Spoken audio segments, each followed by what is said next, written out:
পটুয়াখালী বাউফল উপজেলার আধাবাড়িয়া ইউনিয়নে এখানে একটি মসজিদ উদ্বোধন হচ্ছে, সেখানে আমরা এসেছি। তো এখানে এসে আমরা জানতে পেরেছি যে একজন সৌদিয়ান তিনি কিন্তু এই মসজিদটি নির্মাণ করে দিয়েছেন। এছাড়াও তিনি আরো তিনটি মসজিদ কিন্তু নির্মাণ করে দিয়েছেন আল্লাহ তাআলার সন্তুষ্টি লাভের জন্য। আরেকটি বিষয় আমরা জানতে পেরেছি যে তিনি কিন্তু 280টি টিউবওয়েল দিয়েছে, সেটি আমরা এখানে এসে জানতে পেরেছি। একজন সৌদি প্রবাসী পটুয়াখালী সদর উপজেলার তার মাধ্যমে কিন্তু এই এইগুলো আমাদের এই পটুয়াখালীতে কিন্তু বিভিন্ন জায়গায় দিয়েছেন। আরেকটি বিষয় জানতে পেরেছি যে তিনি কিন্তু আহ সৌদির একজন মসজিদের একজন খতিব কিন্তু এই লোকটি। তা আমরা চলুন যাচ্ছি আমরা তার কাছ থেকে শুনবো আসলে কেন এবং কিভাবে তিনি তার মাধ্যমে এটি দিচ্ছে। আমি মোহাম্মদ ইমাম হাসান, সৌদি আরব রিয়াদ থাকি। আমরা 6 ভাই, এর ভিতরে 4 ভাই সৌদি আরবে থাকে।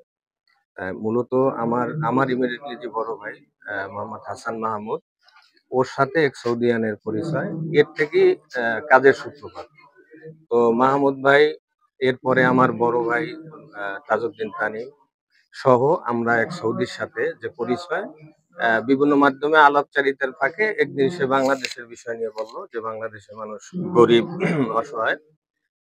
এরপরে তিনি আমাদের এখানে আসলেন। আসার পরে আমাদের পরিবেশগুলো দেখে তিনি সিদ্ধান্ত নিলেন কিছু কাজ করার জন্য, যে কাজগুলো লিল্লাহিয়ার, যেগুলো একমাত্র আল্লাহকে রাজি খুশি করার জন্য, কোনো দুনিয়াবি ফায়দা না, দুনিয়াবি কোনো ইস্যুর জন্য না।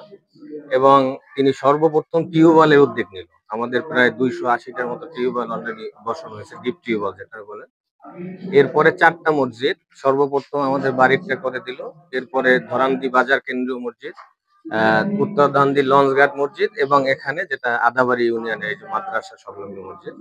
এবং এটা সম্পূর্ণটাই লিল্লাহিয়াতের মাধ্যমে, যে সৌদিয়ান এই অর্থ দিতেছে।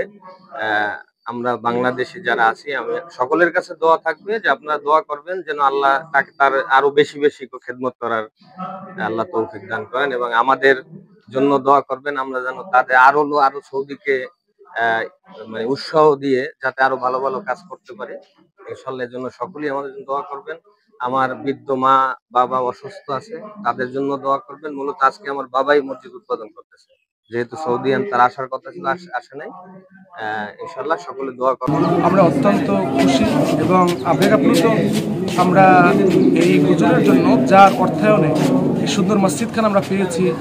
এখানে আপনারা জানেন একটি ফাজিল মাদ্রাসা, নুরানি মাদ্রাসা, এতিমখানা সহ হেফজখানা, অনেকগুলো প্রতিষ্ঠান, এবং এলাকার মানুষ এই সুন্দর একটা পরিবেশে ভালো মানসম্মত উজুখানা, ওয়াশরুম, এবং এই সুন্দর পরিবেশে তারা যে আজকে নামাজ আদায় করতে পারবে, এটা আমাদের অকল্পনীয় ছিল। আমরা আল্লাহ তাআলার কাছে এই মসজিদ নির্মাণে যারা অর্থ দিয়েছেন, সেই সৌদি নাগরিক, মসজিদ ইমাম, এবং যাদের প্রচেষ্টায় ত্যাগের বিনিময়ে মসজিদ নির্মিত হয়েছে, আমরা তাদের জন্য দেশবাসীর কাছে দোয়া চাই, এবং আমিও ব্যক্তিগতভাবে মন থেকে তাদের জন্য দোয়া করতেছি। আল্লাহ তাআলা দুনিয়া এবং আখিরাতে তাদেরকে কল্যাণ দান করুক।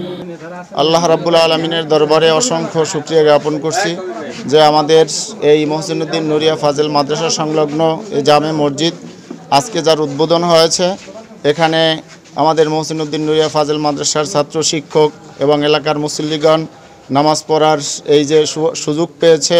এই মসজিদটিতে সকল সুবিধাগুলো মুসল্লিদের জন্য করা হয়েছে, বিশেষ করে যেমনিভাবে ওয়াশরুমের ব্যবস্থা, সেখানে হাইকমোড সহ সকল সুবিধা রয়েছে। এখানে অজুখানা রয়েছে অনেকগুলো, সাথেই আবার পুকুর আছে, এবং মসজিদের চারদিকে যেটা আকর্ষণীয় যে বাউন্ডারি ওয়াল করা হয়েছে, লাইটিং করা হয়েছে। মসজিদের ভিতরে এসি সুবিধা আনা হয়েছে। যারা এই মসজিদের জন্য জায়গা দিয়েছেন, মাদ্রাসার জন্য জায়গা দিয়ে গেছেন, ওনাদের আল্লাহ রাব্বুল আলামিন এই দানকে কবুল